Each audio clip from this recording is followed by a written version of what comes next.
Today, I wanted to talk about my top 5 new job interview questions right now towards the end of 2023.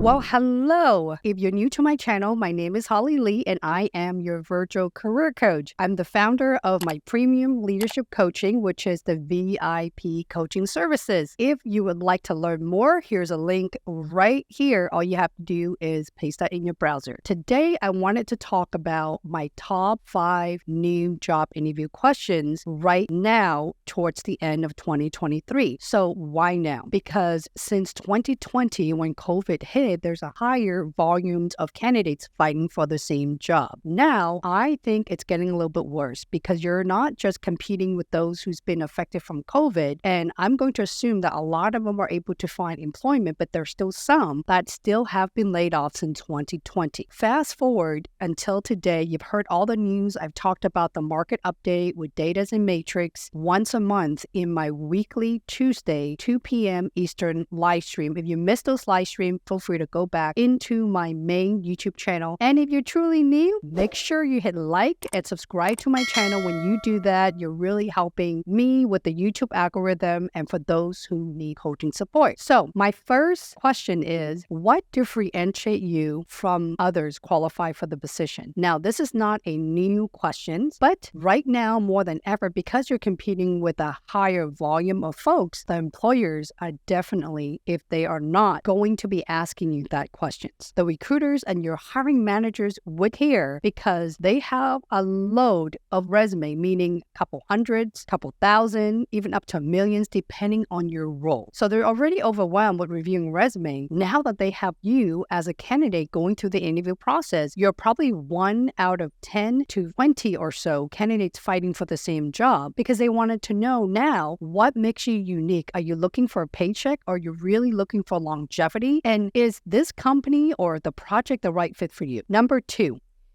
if you were not affected by the recent layoff, what would you change in your last job? So why would the employer want to care about that? They should, because they wanted to see, 1, do you have any negative feedback as to why you would leave the last job or your current job? Let's just assume that you have been laid off. Most recent employer, what would you change? Depending on your answer, they wanted to see if there's any negativity that you may say that could help them learn more about your background as far as a fit. Fit meaning culture fit. Are you someone that complains a lot when things don't work out? If you wanted to change things about your role, the project, or even your leader, why didn't you communicate that with your manager before everything comes to an end? Number 3. Given the opportunity, would you go back to your former employer? Assuming that you're no longer with your employer, if you are in this stage, please make a comment below and let me know, are you currently with your current employers or have you been laid off? Would you go back to the previous managers and or company? So why would the employer care about that? They care about this because they wanted to see if your old job were to make you an offer with, let's just say, a promotion, more money, expand your scope or expand your project to your liking or even relocate you, or wasting their time in pushing you through the entire interview process with a company such as Amazon. Just an example. They wanted to see if mentally you're prepared and are you serious? One of the top candidates that if they were to give you that job offer, they're going to get stoked, super excited because they know you will accept the job offer. Number 4.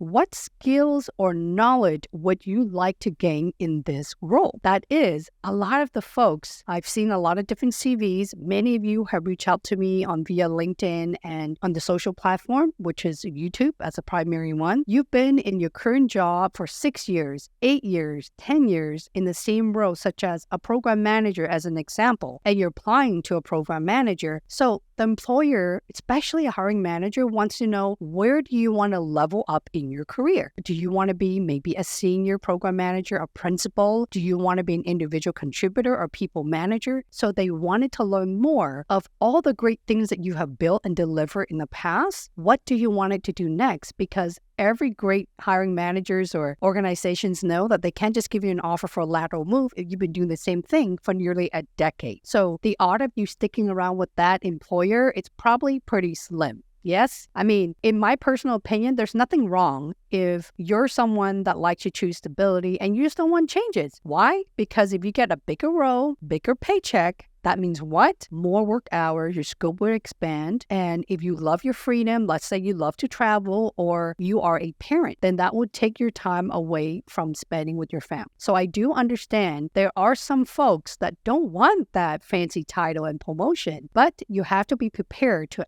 answer those type of interview questions. And here's my number 5, and I saved the best for last. Given an offer, if you were to accept the offer or you have an offer from AWS as an example, what would you choose? Would you choose your new offer from your company of choice? Or would you choose to go back or stay with your current employer whom are matching the salary and giving you a much bigger role? So why would the employer want to ask you that? Again, they wanted to make sure that before they fight for your total compensation, because not everyone that comes from startup or mid-sized company are going to make less than, let's just say, the FANG company, because not always the FANG companies are going to pay you higher. There's a lot of folks in the startup when I was recruiting for Amazon back in the days where I can't even beat an offer in total compensation from a startup because organizations such as Amazon does not offer bonuses or any kind of annual bonuses or quarterly bonuses or anything like that. And you don't always get refresher on your equity because it all depends on your performance and overall everything. If you are a people manager, it's how your team performs, how you perform as the leader. So there you have it. You have my top 5 new job interview questions. Let me know what you think. Let me know which one of those are your favorite. What is my favorite is what skills or knowledge would you like to gain in this new role? Because for someone like me who's been doing this for 25 years and I've actually worked for a lot of the smaller startup to 90% of the big 10 company in the world, I have to really have a moment to think about what do I really want out of this. So if a company like, I'm totally making this up, let's just say Google called me and the last time I worked for them, I was a recruiter. So if they offer me a leadership corporate trainer role, which is exactly what I'm doing right now in the last 5 years in my business, I would have to think about, I would love to gain more knowledge as